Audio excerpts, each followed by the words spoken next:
What up, everyone? Big Kev back in the building. Today we'll be checking out one from Brewstew called Cat Attacks. Don't forget to like and subscribe. Let's check it out.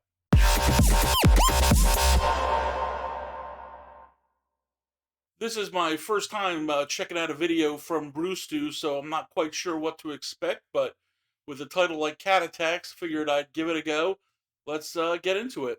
Now, throughout my childhood, I've been attacked by all sorts of animals. I mean, we're talking anything from like a rabid raccoon behind the Long John Really? Silvers to my neighbor's giant Rottweiler that tried to murder me in cold blood. Sweet. I've had a ton of violent encounters and plenty of close calls, to say the least. But one of the most traumatizing I've been attacked by animal cats. attacks that I've been a part of I had to grew have up with been them. from my friend David's pet cat. Now, this cat was a Siamese cat named Cotton, and like a lot of Siamese cats, his ass was cross-eyed as hell. That cat was so cross-eyed, I swear he could, like, see other dimensions and shit. And not only was he cross-eyed, but this cat was mean as hell. I seen him commit Yeah. felonious assault on many a child throughout my life. He'd, like, go out in the street, I unfortunately like, had trip a one little very kid on a mean cat skateboard. over the If you weren't years. paying attention, he'd fucking It hated burn your people. ass with a lit cigarette. Ah, what the hell? Hell, one Yeah. time, me and my friend Steven were playing Pokemon cards at David's house, and this cat just walked up and ate his fucking holographic Mr. Mime. Now, first off, do you know how important a holographic Mr. Mime was to a child in 1999? Steven's ass would have rather lost like a grandmother or a fucking arm. kidney instead of that goddamn Pokemon card. You bet your ass days later he's like sifting through cat shit.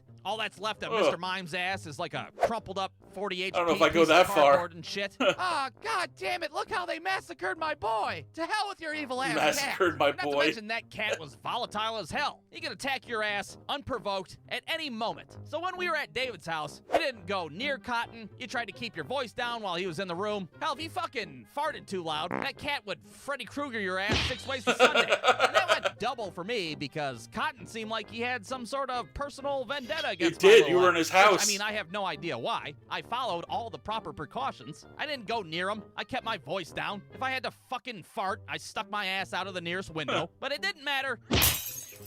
He attacked me regardless. It got so bad, when I'd come home from David's house, my parents would be like, holy hell, look, I don't know if you can file a restraining order against a household pet, but, You're right. maybe you should give it a try. And like I mentioned before, Cotton was cross-eyed as hell. So you didn't know if he was looking at you, or your friend next to you, or if he was looking out the fucking I window. don't think I've You ever didn't met a know who that cross-eyed cat was cat about to before. target. Are you staring at my goofy-ass eyeball?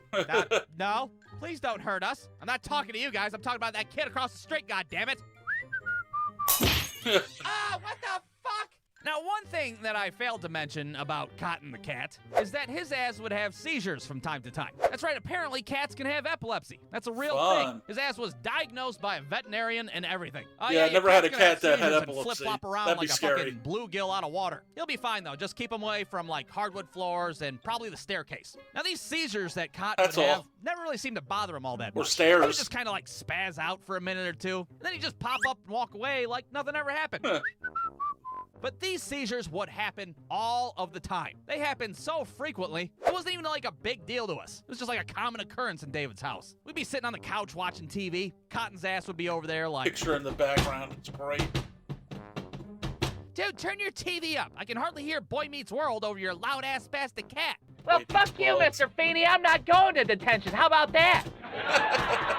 Well, it was during one of these epileptic episodes where I almost met my untimely demise to Cotton the cat. You see, it was late one night when me and Steven were staying the night at David's Rocking out house. the We're up in Genesis. David's room, playing Streets of Rage on the Sega Genesis. You know, getting our asses beat by the fat flamethrower guys on stage 4, naturally. Well, all of a sudden, we hear a very familiar sound coming from downstairs, and that sound is followed by Goosebumps something smashing on Fan the with the floor. R.L. Stein poster. So we go down to David's living room to investigate, and what we find is a broken lamp and Cotton the cat's epileptic ass laying on the floor. Apparently, he was laying on a table, had a seizure, knocked the lamp over, no big deal. The only problem was, Cotton's ass is just laying there, not moving at all. Now, my Uh-oh. first thought is, holy hell, he's dead. Cotton's ass finally fucking rattled his brains into mashed potatoes. So we're all standing there thinking we're looking at a deceased household pet. Everybody's traumatized as hell. Well, everybody except for Steven's ass, that is. Yeah, that's what you get, you fucking Mr. Mind murdering piece of Yeah, you shit. ruined his So suddenly, Pokemon card. Cotton You need to rises pay. Up, stares directly at me. I know that because his eyes are no longer fucking cross-eyed. I don't know if his ass shook his eyeballs straight or what during the seizure, but what I can tell you is that his ass leapt at me like a goddamn Ninja Turtle, and then he clung himself onto me like a fucking koala bear on a eucalyptus tree.